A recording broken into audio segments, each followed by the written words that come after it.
Hello friends, welcome to my channel. अगर आप channel पे नए हैं तो प्लीज़ चैनल को सब्सक्राइब कर लीजिए। जो राहु होता है वो आगे की प्रोसेस करने लगता है केतु को और उसको एक साथ में मिलाने के लिए। वो कहता है कि बस थोड़ा ही समय बाकी रह गया है, हमारी बरसों की तपस्या जो है पूरी हो जाएंगी और हमेशा के लिए केतु और मैं जो है वो एक हो जाएंगे। दो थे हम श्राप की वजह से, पर अभी श्राप जो है टूट जाएगा। दूसरी तरफ वसु की जो है पूरी सच्चाई जो है वो बता देता है माधुरी को कि उसकी बच्ची कितनी खास है और वो देवता का अंश है, उसे भेजा गया है। फिर माधुरी सवाल करती है, अगर वो भगवान शिव का अंश है तो भगवान शिव जो है अपने बच्चे को इतने तकलीफ में कैसे देख सकते हैं। फिर वो कहते हैं कि भगवान के आगे कुछ बातें होती है, इसलिए वो खुद नहीं आते रक्षा करने के लिए, इसे तुम्हें भेजा है, इसलिए तुम्हारे जैसी कोख जो है वो चुनी है कि अपने बच्चे के लिए हमेशा आगे रह सके। तुम माँ हो, तुम्हें रक्षा करनी होगी और तुम्हें जो है वो केतु का अंत करना होगा, ऐसा जो है वो कहने लगते हैं। दूसरी तरफ राहु जो है वो केतु को बुला देता है, वहाँ पर केतु आ जाता है। राहु और केतु के बीच में बातें होती है, तभी केतु जो है वो बता देता है राहु को कि अभी जो है उसे भगवान ने काली माता का आशीर्वाद मिला है माधुरी को, तो वो आएंगी यहाँ पर और हमारी जो पूरी कामना होने वाली है वो नहीं होने देंगी। अभी वो कुछ देर में आती ही होंगी यहाँ पर। वो कहता है कि ठीक है, आ जाए, मैं भी अपनी फ़ौज तैयार कर रखूँगा।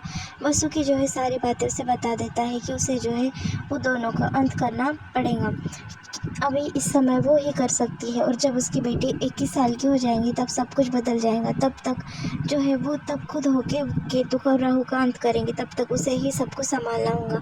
वो माँ है उसकी, क्योंकि इतनी छोटी बच्ची तुम हो, राहु और केतु का अंत नहीं कर सकती। वो ना समझ रही होती है। फिर वो कहती है कि तुम्हें यहाँ से जो है रास्ता मिलेगा पाताल लोक जाने के लिए, तुम यहाँ से पाताल लोक चले जाओ और जाओ बचा लो अपने बच्ची को और इस दुनिया को तबाह होने से। दूसरी तरफ जो मामा होती है राघव की, वो प्रार्थना कर रही होती है कि कैसी दुविधा में डाल दिया भगवान हमें।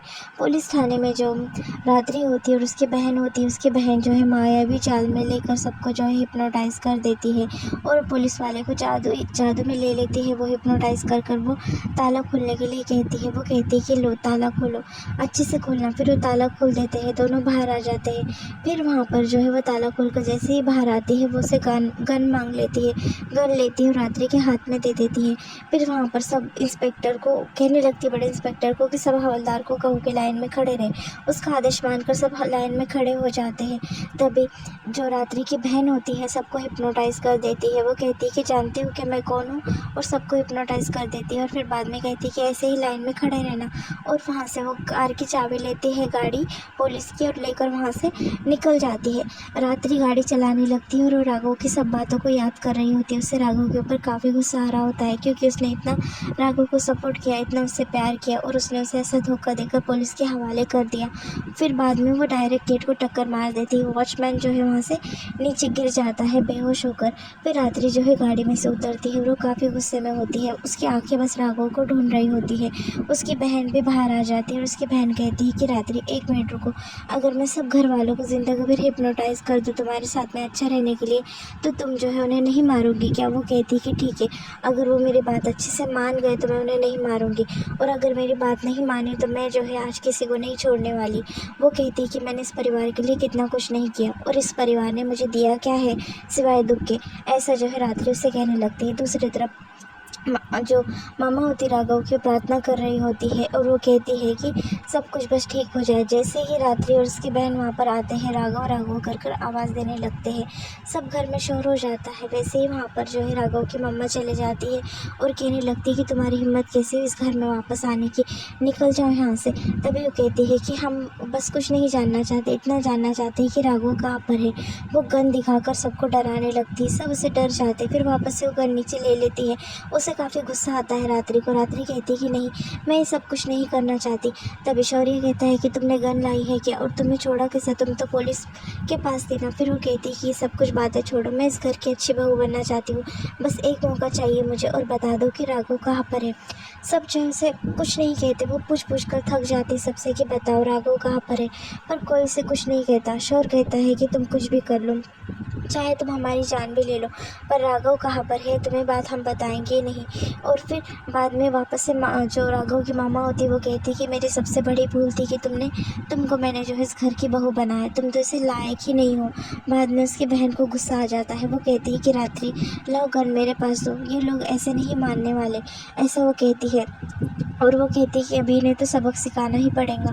फिर वो कहता है कि गन नीचे करो, मजाक मत करो, गन जो है वो किसी भी गोली लग सकती है, गन नीचे करो। ऐसा कहकर शोर जो है उसे इंटीमेशन देता है, पर वो एक बात नहीं मानती और जो है वो चिड़ी हुई होती है। तभी वो शोर के ऊपर गन तान देती है और कहती है कि जल्दी बताओ कि कहाँ पर है राघव, पर वो राघव को पता नहीं बताता। दूसरी तरफ जो माधुरी होती है वो पाताल लोक पहुँच जाती है देवी माँ की कटैर लेकर। वहाँ पर जो है राहु ने इतनी सारी फौज जमा कर रखी होती है। देवी जो दुर्गा माँ है उसकी कटैर से, काली माँ की कटैर से सबको मार देती है। दूसरी तरफ जो रात्रि होती है सबको बांध देती है और कहने लगती है राघव का पता मुझे अच्छे से बता दो, वरना मैं एक एक को चुन चुन कर मारूंगी और किसी नहीं छोड़ूंगी, देखो गोली चल जाएंगी, बता दो। उतने में जो गुड़िया भेजी होती है, गुड़िया होती है देवी माँ की जो रक्षा करने वाली होती है परिवार की, वहाँ पर आकर खड़ी हो जाती है। रात्रि की बहन जो है उससे डर जाती है और रात्रि कहती है कि डरो मत, मैं इस पे गोली चला दूंगी। दूसरी तरफ माधुरी जो है वो दानों का डट कर मुकाबला करती है। जो काली माता है होती है उसके कटैर से सब जो है वो राक्षसों का वध कर लेती है और कहती है कि अभी राहु की बारी, छोड़ूंगी नहीं मैं, मेरे बच्चे को ऐसा किया। दूसरी तरफ उसकी बहन जो है, रात्रि की बहन, काफ़ी डरने लगती है गुड़िया से, क्योंकि वो कहती है कि मैंने सबको हिप्नोटाइज़ कर दिया पर ये गुड़िया को नहीं, आगे नहीं बढ़ना। पर वो गुड़िया आगे बढ़ती है और उसकी गन जो होती है उसके पास गिरी हुई होती है। तभी वो गुड़िया जो है वो उसके ऊपर माता रानी का आशीर्वाद होता है, वो जो है वो गुड़िया देखने लगती है बस उसके पास और उड़ते हुए उसके तरफ आने लगती है और वो जो है उसके ऊपर जादू कर देती है और पूरा उससे मिट्टी का बना देती है रात्रि की बहन को। फिर रात्रि गन उठा लेती है और कहती है कि जल्दी से मुझे राघव का पता बताओ। तभी सब उसे कहते हैं कि गन नीचे करो, गन चल जाएंगी, पर वो किसी की बात नहीं मानती, गन नीचे नहीं करती और मारने के लिए आ रही होती परिवार वालों को गोली चलाती है। राघव नीचे झुक जाता है और कहता है कि छोड़ दो। तभी वो जो गुड़िया होती है उसे भी माता रानी के मतलब चमत्कार से उसे भी मिट्टी का बना देती है, दोनों मिट्टी के बन जाते हैं। दूसरी तरफ जो राहु होता है वो केतु से जुड़ने वाला होता है और वो जुड़ जाता है, उसकी तपस्या जो है पूरी हो जाती है। फिर बाद में वो कहता है, वो जो से हंसने लगता है और कहता है कि अब तो मेरा ही राज होगा। तभी वहाँ पर जो है माधुरी आ जाती है और कहती कि इतनी जल्दी नहीं, अब तो तेरा वध होगा। ऐसा आकर वो खड़ी हो जाती है और कहती कि कहाँ है मेरी अभी, अभी को जो उसने गायब किया होता है, अभी नहीं दिख रही होती। वो कहती है कि तूने क्या समझा कि तू इतने आसानी से जीत जाएगा, पर मैं तुझे जीतने नहीं दूंगी, ऐसा जो है माधुरी से कह देती है और कहती है कि आकर मेरा मुकाबला कर। फिर वो कहता है कि तूने देर कर दी, चल फिर भी मैं तेरा मुकाबला करता हूँ। जो माधुरी है वो काली माता का जो है वो कटैर लेकर आती है और वो जो राहु और केतु जुड़े होते हैं उनका मुकाबला करती है और उन्हें वापस से अलग करने में लग जाती है, क्योंकि वो दुनिया का नाश करने वाले होते हैं इसलिए। फिर माधुरी जो है लड़ती है और कहती है आज तो मैं तेरा वध कर रहूँगी और अच्छाई हमेशा जीती है दिखा कर रहूँगी। यहाँ पर जो है एपिसोड ख़त्म हो जाता है। प्लीज़ चैनल को